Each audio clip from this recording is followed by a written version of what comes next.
Karya Bangun Bisnis yang punya misi untuk melestarikan budaya. Nah, kali ini kita bakal ngajak kalian semua untuk berbicara dengan para pengusaha yang berada di Glodok sini. Kita bakal konsultas mulai dari inspirasi awal, suka duka mereka jualan, sama rahasia omset mereka. Cekidot. Oke, jadi kita udah ketemu nih pedagang pertama dengan Bapak siapa? Ya, nama Abah Rukman. Bapak jualan apa nih kira-kira sekarang? Ya, Bapak ada jual ada hiasan-hiasan ya? iya, hiasan-hiasan buat imlekan. Terusin sekarang diterusin sama itu Idul Fitri Buat THR ya? buat THR itu. Udah berapa lama sih Bapak jalanin usaha ini? Dari tahun 78. 78. Cuman sekarang udah nggak diterusin sama anak. Berarti udah lumayan lama tuh Pak? Iya, Anaknya terusin sekarang apa? bulan datang.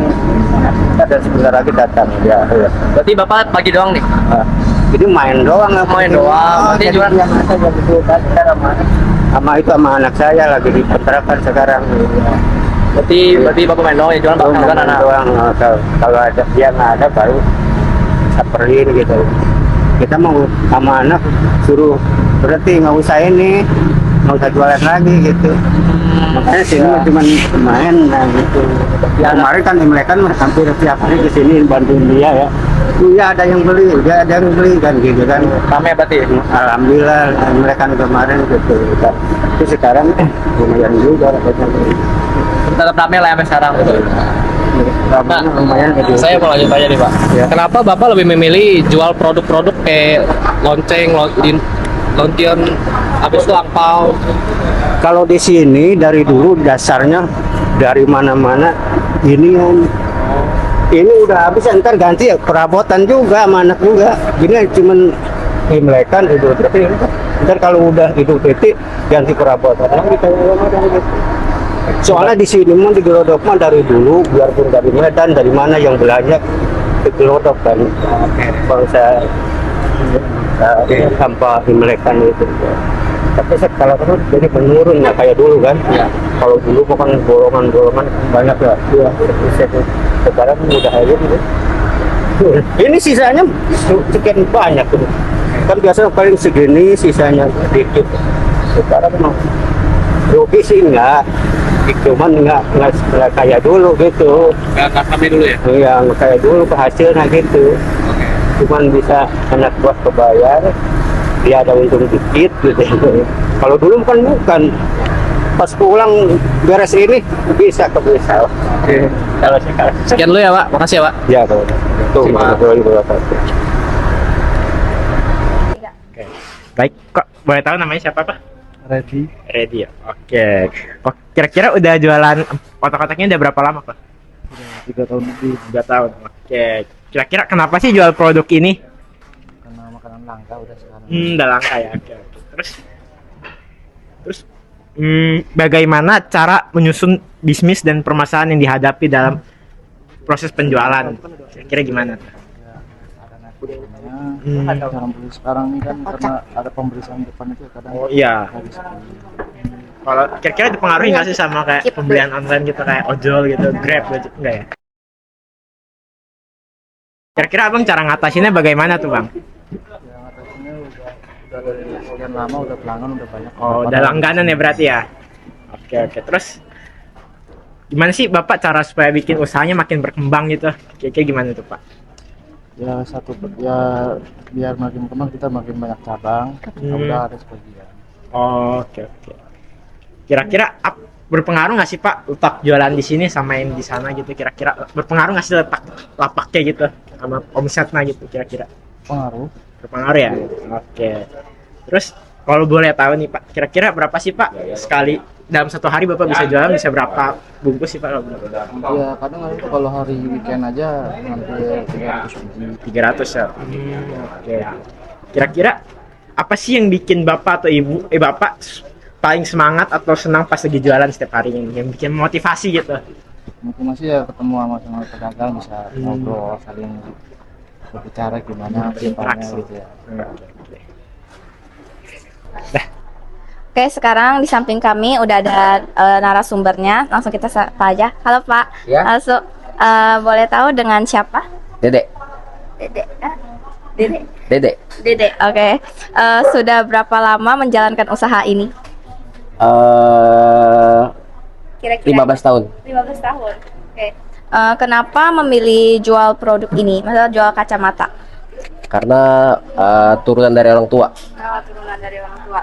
Terus, bagaimana cara menyusun bisnis dan permasalahan yang dihadapi itu apa aja sih dalam membangun bisnis ini? Ya namanya bisnis pasti naik turun. Ya kita di jalan aja dengan apa adanya. Ya namanya omset. Ya pasti kan kita naik turun tidak tahu ya di jalan aja apa adanya. Dengan rasa percaya diri. Berarti cara mengatasinya dengan rasa percaya diri ya. Oke, selanjutnya yaitu bagaimana cara Bapak untuk membuat usaha ini lebih berkembang? Dengan mempromosikan di online salah satunya dan membagikan brosur-brosur ke sekitar. Menurut Bapak letak penjualan di sini tuh berpengaruh gak sih untuk kenaikan omset? Lumayan. Terus bagaimana hasil penjualan dalam sehari dan tingkat keuntungan penjualan ini berapa? Tidak pasti, antara bisa sampai 5 sampai 10 juta. Terus apa yang bikin Bapak untuk tetap semangat menjalani usaha ini setiap hari? Diri saya dan keluarga. Terima kasih. Terima kasih. Terima kasih. Oke. Ya. Oke, sekarang di samping kami sudah ada narasumbernya. Langsung kita sapa ya.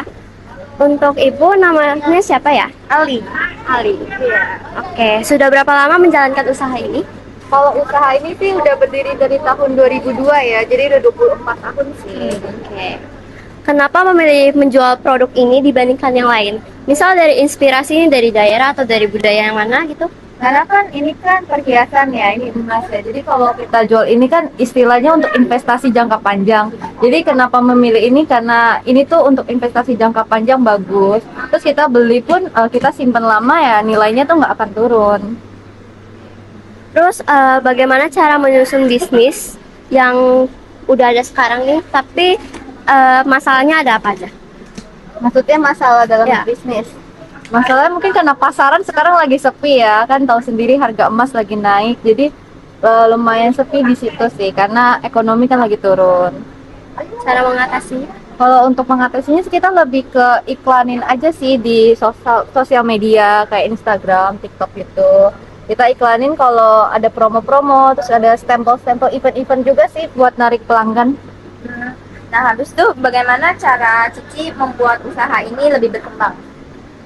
Buat lebih berkembang ya, pertama kan kita pasti harus menjaga loyalitas konsumer ya. Jadi kita juga menjaga kepercayaan konsumer. Jadi mereka tuh tetap mau balik lagi beli di kita. Terus juga kita yang ngikutin sesuai harga pasaran. Nah kita juga menjaga kepercayaan konsumen lah. Jadi kan kalau misalnya konsumen percaya sama kita, mereka pasti balik lagi ke kita ya. Pasti usaha juga makin lama pasti berkembang. Karena kan omongan dari mulut ke mulut ya. Apa yang bikin Cici paling semangat atau senang saat berjualan? Kalau customernya ramah, kalau customernya enak diajak, diajak kayak ngobrol, terus kita juga sebagai penjual kan jadinya juga nyaman. Kadang kalau misalnya udah galak dulu atau apa ya nggak terlalu nyaman sih. Tapi kalau kita jualan itu termasuk senang sih, apalagi kalau kejual gitu barangnya, yang kita promoin kejual. Terima kasih. Dari video wawancara kami, maaf jika ada salah kata. Semoga video kami berguna bagi kalian semua. Dadah!